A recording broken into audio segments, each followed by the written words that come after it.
राज्य सरकार को बड़ पदक्षेप मोहन माझी नेले बड़ कार्यानुष्ठान। वरिष्ठ आईपीएस दयाल गंगवार को राज्य सरकार करिले निलंबन।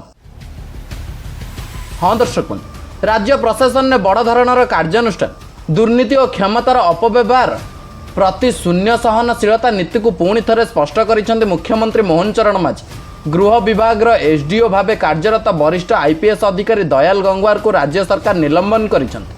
एही निष्पत्ति पर प्रशासनिक महल में चर्चा जोर धरी। सूचना अनुसार निकट में जीआरपी कनेस्टेबल सौम्य रंजन स्वाई मृत्यु घटना पर दयाल गंगवार को विवाद घेर को आसीथिला।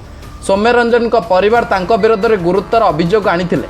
परिवार दाबी थिला जे सरकारी कार्य व्यतीत कनेस्टेबल को व्यक्तिगत काम में नियोजित करा जाउथला एवं तांको ऊपर मानसिक चाप सृष्टि करा जाउथला। एही अभियोग को नहीं सेतेबेले राज्यव्यापी चर्चा आरंभ होइतिला।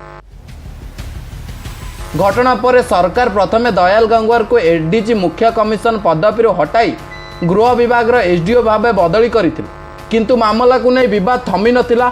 अभियोगर गुरुत्व को विचार करी सरकार अधिक कठोर पदक्षेप नैतिबा चर्चा हेउछि।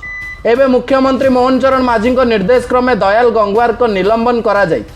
एही निष्पत्ति को राज्य सरकार को पक्षरु प्रशासनिक जवाबदेहिता एवं श्रृंखला बजाय रखिबा दिगरे एक बड़ पदक्षेप भाव देखा जाउछि।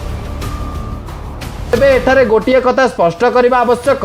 कनेस्टेबल सौम्य रंजन स्वाई परिवार पक्षर अणा जाइतिबा अभियोगर चूड़ांत तदंत प्रक्रिया चली। दयाल गंगवार विरोध में अणा जाइतिबा समस्त अभियोग एपर्यंत आईनगत भाव प्रमाणित होई नै।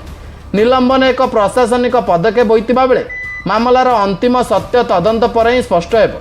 एही घटना पर राज्य प्रशासन रे जवाबदेहिता को नहीं पुणी थरे आलोचना जोर धरी।